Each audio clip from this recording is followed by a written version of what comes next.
हाँ जी, good evening everyone. एक बार फिर से वेलकम है आप सभी का अपने इस यूट्यूब चैनल रेगनार नर्सिंग क्लासेस में। तो जो भी कैंडिडेट्स चैनल पे न्यू है वही आ जाइएगा फटाफट से एंड शेयर कर दीजिएगा एक बार वीडियो को अपने सारे उन दोस्तों के पास जो कि तैयारी कर रहे हैं BFUHS GMCH RRB और आने वाली हर एक एग्ज़ाम की। ठीक है भाई, तो फटाफट से शेयर कर दो ताकि हम स्टार्ट कर पाएँ आज का अपना जो ये इम्पोर्टेंट सेशन रहने वाला है इसको। ठीक है भाई, तो आप सभी को पता है एग्ज़ाम की डेट आ चुकी है। एग्ज़ाम की डेट के अकॉर्डिंग आप अपनी तैयारी जो है वो अभी स्टार्ट कर दो।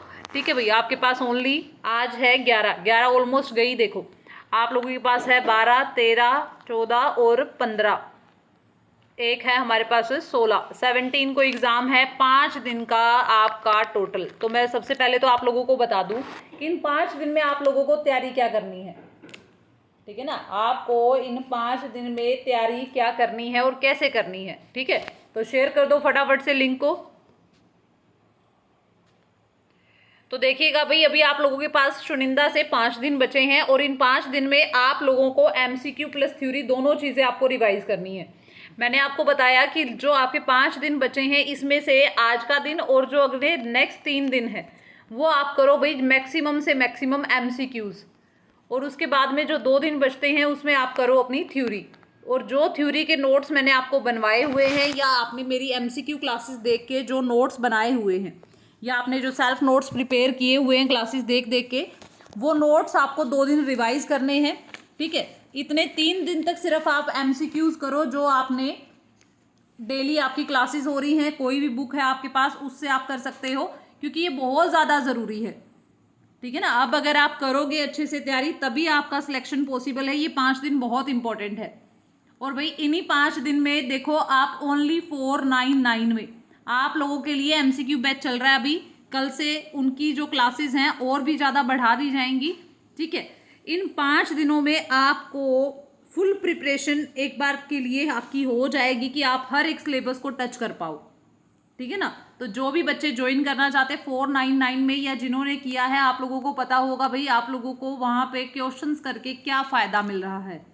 ठीक है, तो 7015849619 कल होगी वहाँ पे फार्मा की स्पेशल क्लासेस, तो जुड़े रहिएगा। इम्फाइमा पहला क्वेश्चन है आप सभी के पास, और जो भी कैंडिडेट्स अभी तक न्यू हैं और सब्सक्राइब नहीं किया है, क्लास का नहीं पता चलता है, तो वो बच्चे सब्सक्राइब जरूर कर लें भाई। ठीक है, इम्फाइमा का मीनिंग क्या होता है? Collection of fluid in the peritoneal cavity, collection of fluid in the peritoneal pleural cavity. Next है भाई collection of pus in the pleural cavity or new growth of the lungs. तो देखिएगा इम्फाइमा, फाइमा में क्या होगा भाई? पस कलेक्शन होता है कहाँ पे? प्लूरल कैविटी के अंदर। कहाँ पे होता है पस कलेक्शन? कहाँ पे होगा मैम? प्लूरल कैविटी के अंदर हमें पस कलेक्शन देखने को मिलता है पेशेंट के अंदर, उसको बोलते हैं इम्फाइमा। एक होता है इम्फाइसीमा, एक स्टेटमेंट आती है जिसको बोलते हैं इम्फाइसीमा। तो इम्फाइसीमा क्या होता है? जिसके अंदर क्या भर जाता है भाई? एयर कलेक्शन हो जाता है। क्या हो जाता है? जो एयर कलेक्शन होती है उसको बोलते हैं इम्फाइसीमा। इम्फाइसीमा, ठीक है, क्या बोलते हैं भाई? इम्फाइसीमा बोलते हैं। ठीक है, और पस अगर भर रही है तो इम्फाइमा बोलेंगे। कलेक्शन हो रहा है फ्लूइड का पेरिटोनियल कैविटी के अंदर, अगर पेरिटोनियल कैविटी में भर रहा है तो इट इज द असाइटस। ये क्या कहलाएगा भाई? असाइटस, जिसके लिए एब्डोमिनल पैरासिंथेसिस करना पड़ता है। उसके बाद में अगर हमारी प्लूरल कैविटी के अंदर क्या भर रहा है? फ्लूइड भर रहा है, तो उसके लिए करते हैं भाई थोरासेंटेसिस, या उसको बोल देते हैं न्यूमोथोरेक्स। क्या बोल देते हैं? न्यूमोथोरेक्स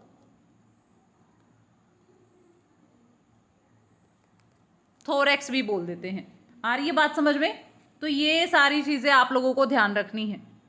ठीक है, चलिएगा अगला क्वेश्चन है आप सभी के लिए। How should a nurse assess whether the patient has एस्ट्रेक्सिस?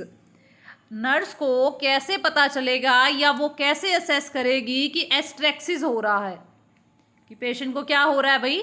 एस्ट्रेक्सिस की कंडीशन है। How will the nurse will recognise कि पेशेंट के अंदर क्या हो रहा है भाई, एस्टेक्सिस की कंडीशन हो रही है। एस्टेक्सिस किस में होता है मैम, लीवर फेलियर में होता है। किस में होता है भाई, लीवर फेलियर के अंदर होता है। तो वहीं से आप क्वेश्चन पूछ लिया गया, एस्टेक्सिस का कैसे पता चलेगा। पहला है पेशेंट को आप बोलोगे कि एक्सटेंड करो अपनी आर्म्स को। नेक्स्ट है भाई आप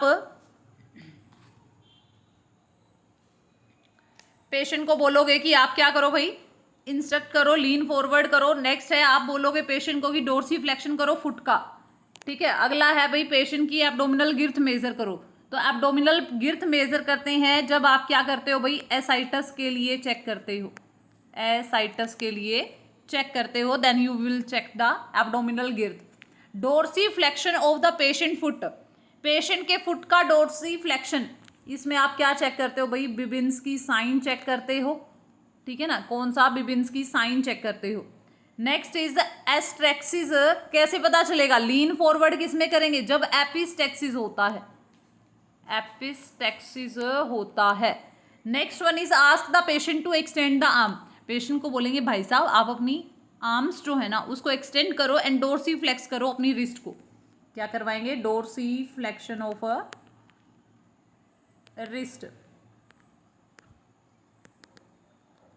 और फिंगर स्प्रेड करने के लिए देखेंगे तो क्या देखने को मिलेगा भाई, पेशेंट की बॉडी के अंदर फ्लैपिंग हैंड ट्रैमर्स देखने को मिलते हैं। क्या देखने को मिलते हैं, फ्लैपिंग हैंड ट्रैमर्स देखने को मिलेंगे। जर्किंग मूवमेंट आएगी पेशेंट के कहाँ पे, हैंड्स के अंदर। तो मैम एस्ट्रेक्सिस होता क्या है, व्हाट इज एस्ट्रेक्सिस, तो एस्ट्रेक्सिस का मीनिंग होता है भाई, क्या आएंगे, मसल ट्रैमर होगा। क्या होगा, मसल ट्रैमर होगा पेशेंट को, जर्की मूवमेंट आएगी पेशेंट की एक्सट्रीमिटी के अंदर। और ये जो मूवमेंट है भाई, ये पेशेंट के हैंड्स, फिट्स एंड टंग तीनों जगह देखने को मिलती है।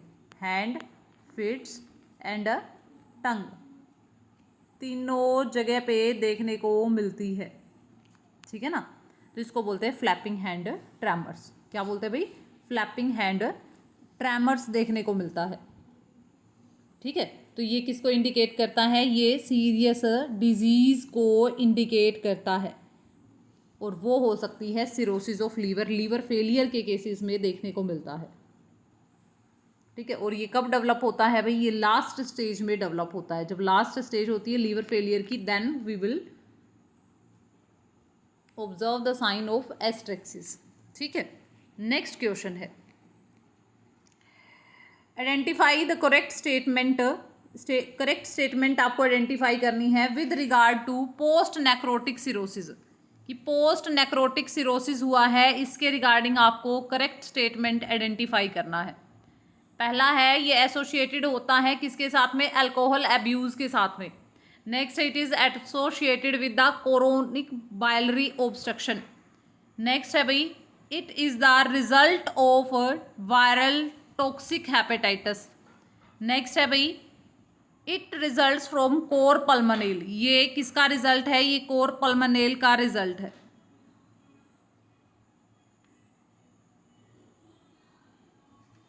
आंसर कीजिएगा फटाफट से।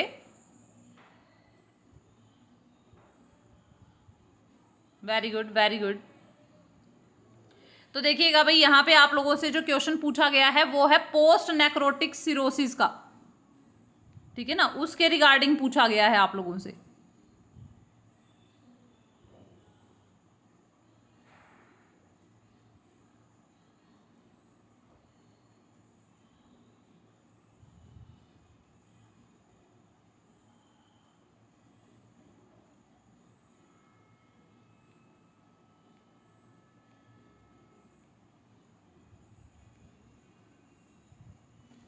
Well done. देखो अब क्वेश्चन क्या कहना चाहता है कि पोस्ट नेक्रोटिक सिरोसिस हो रहा है पेशेंट के अंदर, उसके रिगार्डिंग क्वेश्चन पूछा गया है। तो आप बोलोगे कि ये अल्कोहल अब्यूज के साथ में जुड़ा होता है। अगला है कोरोनिक बाइलरी ऑब्स्ट्रक्शन के साथ में जुड़ा होता है भाई, या फिर it is associated with the viral and toxic hepatitis. तो भाई ये पोस्ट के लिए पूछा गया था, और पोस्ट के लिए क्या स्टेटमेंट सही रहेगा कि मैम ये वायरल डिजीज या किसी टॉक्सिक हेपेटाइटिस कंडीशन के साथ में जुड़ा होता है। अगर क्या हो जाए, अल्कोहलिक लीवर डिजीज हो जाए, तो क्या देखने को मिलता है भाई, उसको बोलते हैं मैलरी डीजनरेशन। क्या बोलते हैं उसी कंडीशन को? मैलरी। एग्जाम में क्वेश्चन आ चुका है। लीवर फेलियर का एक कारण अल्कोहलिज्म भी माना गया है, मैलरी डीजनरेशन। तो मैलरी डीजनरेशन को ही बोलते हैं हाइलिन डीजनरेशन। हाइलिन डीजनरेशन बोलते हैं इसको। क्या बोलते हैं? हाइलिन डीजनरेशन, जिसके अंदर क्या होगा भाई, लीवर के अंदर एक्सेसिव अमाउंट में अल्कोहल कंज्यूम करने के कारण कुछ इंक्लूजन बॉडीज देखने को मिलती है, जिसको बोल देते हैं मैलरी या फिर हाइलिन डीजनरेशन। ठीक है, इसी को बोलते हैं अल्कोहलिक हाइलिन। ठीक है, हिपेटोसाइट सेल्स वहाँ पे क्या होंगी, इकट्ठी हो जाएंगी, और ये ज़्यादातर किसमें देखने को मिलता है? अल्कोहलिक और हेपेटाइटिस के इन्फेक्शन के कारण या वायरल इन्फेक्शन के कारण देखने को मिलता है। तो अर्ली स्टेज में क्या होगा भाई, पेशेंट के अंदर एनोरेक्सिया देखने को मिलता है। Most important cause of brain dysfunction in the hepatic encephalopathy. Patient को क्या हो गया भाई, हिपैटिक इंसेफेलोपैथी हुई है, उस कंडीशन के अंदर पूछा गया है आप लोगों से कि आप क्या करोगे जब इंसेफेलोपैथी की कंडीशन आ रही है पेशेंट के अंदर। तो मोस्ट इंपॉर्टेंट कॉज क्या देखने को मिलेगा, ब्रेन क्यों डिसफंक्शन हो जाएगा, उसका कारण क्या है? उसका कारण क्या है ब्रेन डिसफंक्शन होने का? कि सिरोसिस ऑफ लीवर हो रहा है विद पोर्टल हाइपरटेंशन, नेक्स्ट है हाई प्रोटीन डाइट और viral infection with uraemia, excessive diuresis, dehydration and infection, next है कुछ मेडिकेशन, फीवर एंड सर्जरी। बताइएगा मोस्ट इंपॉर्टेंट कॉज क्या है जिसके कारण ब्रेन डिसफंक्शन देखने को मिलता है हिपैटिक इंसेफेलोपैथी में?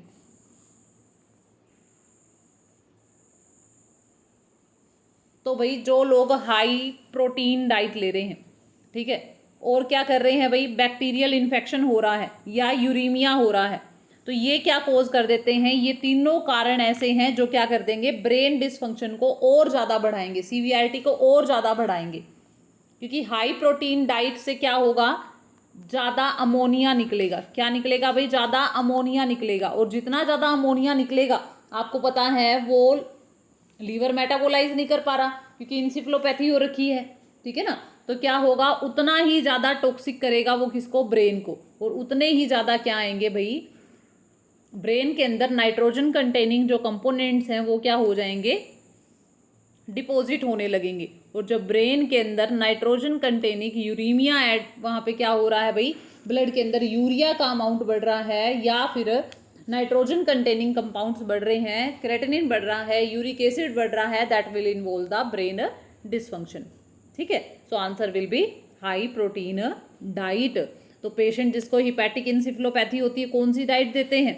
विच diet you will prefer for the patient of hepatic encephalopathy? So ma'am we will prefer the less protein diet. कैसी डाइट देंगे? लेसर प्रोटीन डाइट देंगे, ऐसी डाइट जिसके अंदर प्रोटीन कम हो, लेस प्रोटीन डाइट देंगे। ठीक है ना, जैसे कि एग, मिल्क प्रोडक्ट्स, मीट, ये कुछ भी नहीं देंगे, क्योंकि जो लीवर है वो क्या नहीं कर सकता, जो हाईली टॉक्सिक अमोनिया है उसको क्या नहीं कर पाएगा, निकाल नहीं पाएगा बॉडी से, डीएमिनेट नहीं कर पाएगा। ठीक है, सो दैट्स वाई हम क्या देंगे, लेसर प्रोटीन डाइट देंगे। Major route of transmission of hepatitis A. Hepatitis A का रूट ऑफ ट्रांसमिशन क्या है? Major route of transmission of hepatitis A.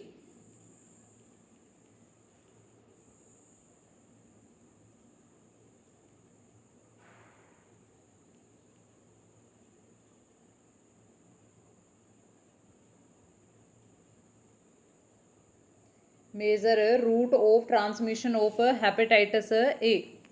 तो फिकल ओरल रूट से, पेरिनेटल रूट से, या फिर पेरेंटल रूट से, नेक्स्ट है सेक्सुअल ट्रांसमिशन से होता है। बताइएगा भाई मेजर रूट ऑफ ट्रांसमिशन कौन सा होगा हेपेटाइटिस ए का? ये क्वेश्चन कम से कम 4 बार पेपर में आ चुका है। ठीक है ना, इस साल के 4 बार पेपरों में आ चुका है।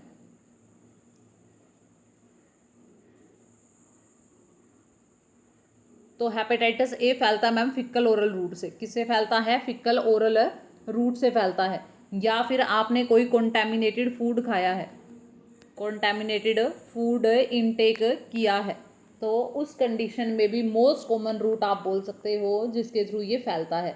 और सबसे ज़्यादा ये किस में होता है हेपेटाइटिस ए, ये होता है सैनिटरी वर्कर्स के अंदर। सैनिटरी जो वर्कर्स होते हैं उनके अंदर देखने को मिलेगा सबसे ज़्यादा ये, ठीक है ना, किसमें, सैनिटरी वर्कर्स के अंदर सबसे ज़्यादा देखने को मिलता है। और ये क्या है, एक डीएनए वायरस है। Which of the following common abdominal incision for gall bladder surgery is, gall bladder की सर्जरी के लिए कौन सा कॉमन इंसिजन लगाया जाता है, कौन सा कॉमन इंसिजन लगाया जाता है गोल ब्लैडर की सर्जरी के लिए। मैकबर्ने, ग्रिड्रोन, नेक्स्ट है भाई कोकर इंसिजन लगाते हैं, या फिर पैफेनस्टिल इंसिजन, या फिर फेनिस्टिल, और नेक्स्ट है आपका लेफ्ट पैरामीडियन इंसिजन लगाते हैं।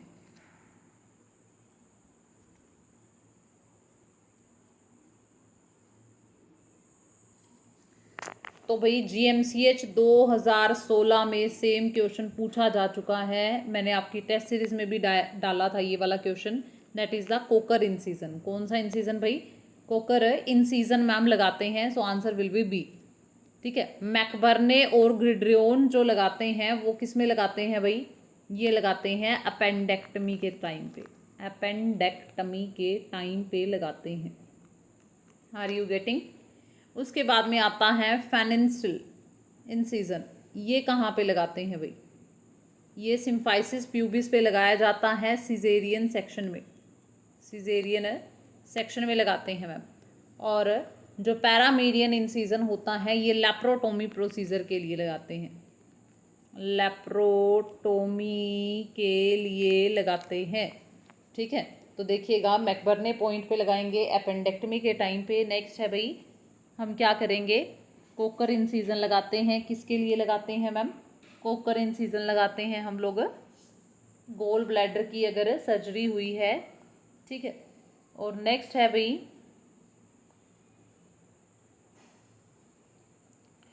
लेफ्ट पैरामीडियन इंसिजन, तो लेफ्ट पैरामीडियन इंसिजन जो लगाएंगे वो कहाँ पे लगाते हैं हम लोग मैम, जब एब्डोमिनल की कोई भी लैप्रोटोमी सर्जरी करनी है उस टाइम पे लगाएंगे, ठीक है। सो मेक इन कंसिडरेशन, ये आपको याद रखना है, ठीक है, यहाँ से क्वेश्चन पूछा जा सकता है, सो बी वेयर। अगला क्वेश्चन है, एक क्लाइंट है, रिकवरी हुई है इलियोस्टोमी से, that was performed to treat inflammatory bowel disease, ठीक है। फटाफट से भाई एक बार शेयर कर दो वीडियो को, टीचर्स आप लोगों के लिए एफर्ट्स ले रहे हैं, चुन चुन के क्वेश्चन लेके आ रहे हैं जो आपके पेपर में आ पाए, तो आपकी भी रिस्पॉन्सिबिलिटी बनती है कि एक बार लाइक शेयर कर दें, आते ही मोमबत्ती लगा दिया करो, ठीक है ना, आते ही अपने आप ही मोमबत्ती लगा दिया करो लाइक करके, और प्रसाद चढ़ा दिया करो आते ही, है ना, नवरात्रे का लास्ट डे है, शेयर करके। जब हम लोग इतने एफर्ट्स ले रहे हैं तो एक एफर्ट आप भी ले सकते हो ना, एफर्ट में क्या करना है मैम, एक लाइक और एक शेयर, ठीक है भाई। अगर आपको अच्छा लगे तो, क्लास अच्छी लगे तो ही करना है, अदरवाइज नहीं करना है, ठीक है ना। तो हम क्यों करेंगे मैम, है ना भाई। देखो पढ़ने का टाइम है, पढ़ने पे फोकस करना है सबसे ज़्यादा। कोई रील्स सामने आ रही हैं, कोई मूवी आ रही है, 5 दिन के लिए छोड़ दो, मैं बोल रही हूँ मेरे बोलने से। कल मैंने आपको वर्ल्ड मेंटल हेल्थ डे पे काफ़ी सारी चीज़ें समझाई थी, जो आपके लिए नेसेसरी है वही करो, ठीक है ना, चाहे वो कुछ भी हो। The priority will be you, आप खुद ही। और बीइंग अ फीमेल, अगर आप एक लड़की हो ना भाई, तो पढ़ना बहुत ज़रूरी है। एक फीमेल, ये पर्सनल बोल सकते हो, प्रोफेशनल एडवाइस बोल सकते हो, बीइंग अ फीमेल स्टडी करना बहुत ज़रूरी है। जिसने टाइम पे नहीं की, आप उनकी हालत जान सकते हो आज। मैं ये नहीं बोल रही कि सिर्फ फीमेल्स के लिए ज़रूरी है, मेल्स तो करेंगे ही, उनकी मजबूरी है, मेल्स तो करेंगे ही क्योंकि वो मजबूर हैं।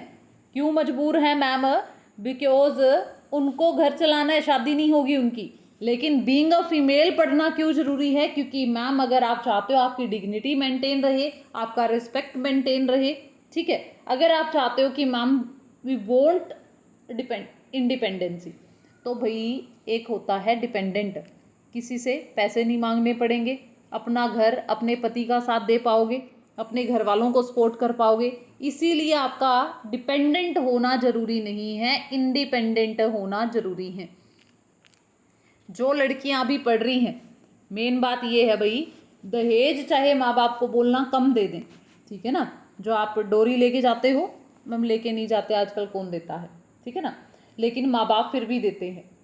चाहे वो आप कम ले जाना, लेकिन अगर आपके पढ़ने में अगर खर्चा लग रहा है तो उनको बोल देना कि पढ़ाई पे खर्चा लगा दो, दहेज मैं अपने आप बना लूँगी अपना, इसको छोड़ के इसको चूज़ कर लेना भाई, ठीक है। अगर आप ये सोचोगे ना कि चल ठीक है पढ़ कम लेती हूँ, पेरेंट्स अच्छा शादी में पैसा लगा दे, अरे कोई काम नहीं आएगा भाई, दुनिया खा जाएगी और बाद में यही बोलेगी ए दे विश्ता नमक काट सीगा, खाना वधिया नहीं सीगा, है ना, यही बोलेगी बाद में, सारे हाथ मसलेंगे और चलते बनेंगे।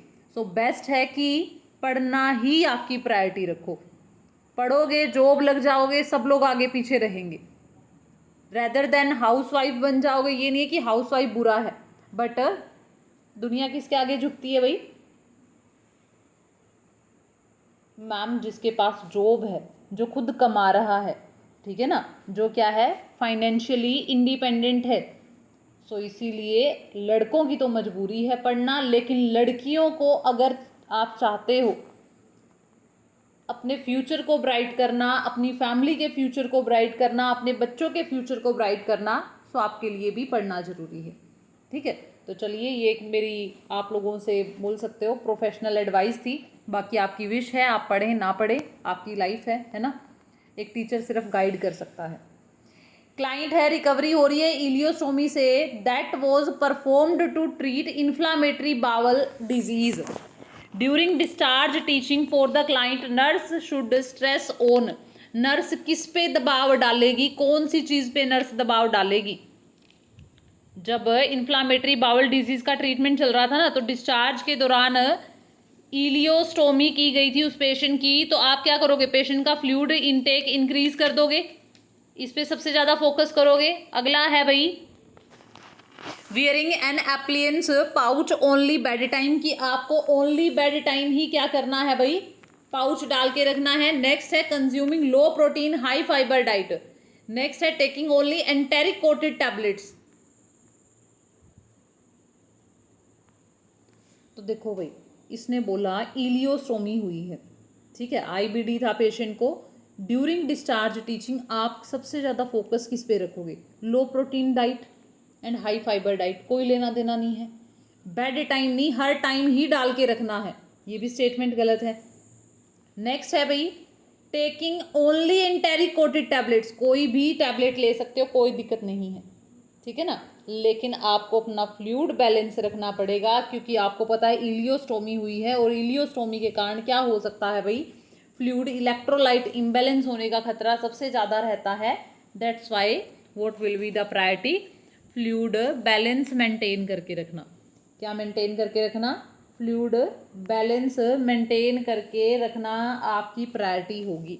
इसीलिए सबसे ज़्यादा आप किस पे फोकस करोगे, इस पे फोकस करेंगे ma'am. Got it. When performing ileostomy irrigation, the nurse insert the catheter into stoma up to.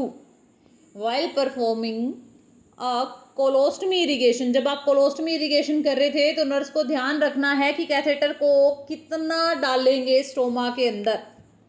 So that will be 5 inch, 15 centimetre या 20 सेंटीमीटर, 10 सेंटीमीटर, बताइएगा।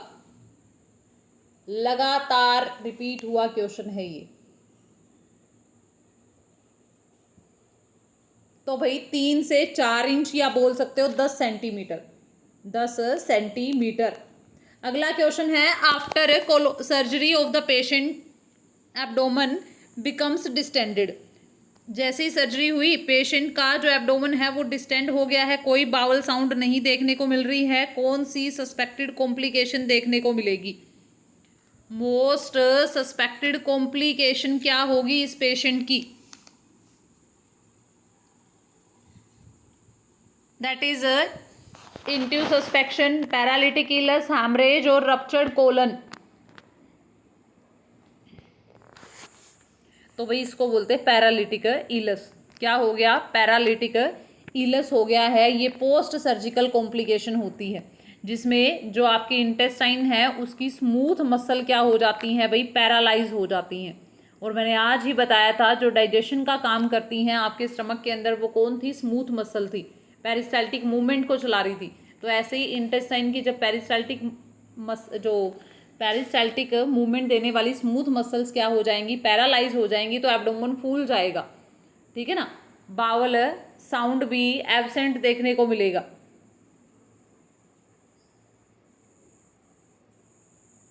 तो ये हो सकता है एब्डोमिनल सर्जरी के कारण, पेरिटोनाइटिस के कारण, या फिर आपने कुछ ड्रग्स ली थी, नारकोटिक्स लिए थे, इनके कारण।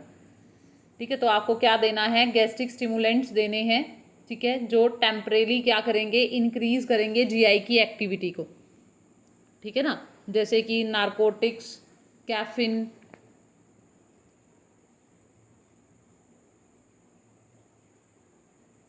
और लो इथेनॉल, लो अल्कोहल पीना है पेशेंट को। कोकेन वगैरह जो है वो लो रखनी है डोज। ठीक है भाई,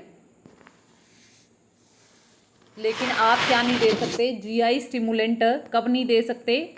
पैरालिटिक इलस की कंडीशन के दौरान नहीं दे सकते, क्योंकि एब्डोमन जो आपका पैरालिटिक इलस हुआ है जिसमें पैरालिटिक मूवमेंट है ही नहीं, पैरालाइज हो गई है, और अगर आपने अब स्टिमुलेंट दे दिया, लैक्सेटिव्स दे दिए, तो पेशेंट को क्या होगा भाई? अननेसेसरी क्या आएंगी? झगड़ा होगा ना आपस में, तो उसकी वजह से क्या हो सकता है? रप्चर भी हो सकती है इंटेस्टाइन। अगला क्वेश्चन है the disorder of bone remodelling where normal balance between bone building and bone break down becomes disorganised. ऐसा डिसऑर्डर जिसके अंदर बोन रीमॉडलिंग, या जिसमें आप बोलो कि नॉर्मल जो बैलेंस होता है बोन बिल्डिंग एंड रीमोल्डिंग के बीच में, बोन बनती है, बोन टूटती है। ठीक है, तो डिसऑर्गेनाइज हो जाए अगर ये दोनों सिचुएशंस, तो ये क्या कहलाएगा? It is the Paget disease, it is the Meniere disease. Next है भाई, इट इज ओस्टियोमलेशिया और इट इज रिकेट्स। क्या कहलाएगा? What is it? ये क्या कहलाएगा भाई? आंसर करना है फटाफट से। ऐसी बीमारी जिसमें बोन बनना और बोन टूटना दोनों चीजें क्या हो रही हैं? उसकी इम्बैलेंस हो रही है, तो इसको क्या बोलेंगे? इट इज ओस्टियोमलेशिया या पैगेट डिजीज। तो बोलते हैं भाई, इसको बोलते हैं पैगेट डिजीज। होता क्या है भाई? जो नॉर्मल रीसाइकिल की प्रोसेस होती है, bone recycle, normal bone recycle की जो प्रोसेस होती है वो डिस्टर्ब हो जाती है, तो इसको बोल देते हैं ओस्टिटाइटिस। ठीक है, तो क्या होगा भाई? ये ओल्डर पीपल को सबसे ज़्यादा अफेक्ट करती है। ठीक है ना? और क्या कोज करती है? हाइपरट्रोफी कोज करती है लॉन्ग बोन की। क्या कोज करती है भाई? लॉन्ग बोन की हाइपरट्रोफी कोज करती है, डिफॉर्मिटी करती है फ्लैट बोन्स को, तो इसको बोलते हैं पैगेट डिजीज। तो इसके लिए हमें क्या करवाना पड़ता है भाई? एमआरआई करवाना पड़ता है, स्कैन करवाना पड़ता है। ये चीज़ें फ्रैक्चर की तरह एक्सरे वगैरह में नहीं आती। इसको बोलते हैं पैगेट डिजीज। क्या बोलते हैं भाई? पैगेट डिजीज, जिसमें बोन का जो नॉर्मल रिसाइकिल होता है वो प्रॉपरली नहीं होता। Got it? सो याद रखिएगा, it is the Paget disease. ठीक है भाई, तो नेक्स्ट क्वेश्चन करेंगे हम अगली क्लास में। अभी के लिए इतना ही। कल मिलते हैं भाई सुबह 9 बजे सुबह की क्लास में। ठीक है, so thank you so much. एक बार लाइक एंड शेयर कर दीजिएगा। एंड जो भी बच्चे 500 में वो जो बैच है बाय करना चाहते हैं, 70158 पे कॉल करके, मैसेज करके, टाइम नहीं वेस्ट करना है, 1 मिनट भी आपके पास वेस्टिंग के लिए नहीं है, तो बाय कर सकते हैं आज ही। Thank you so much.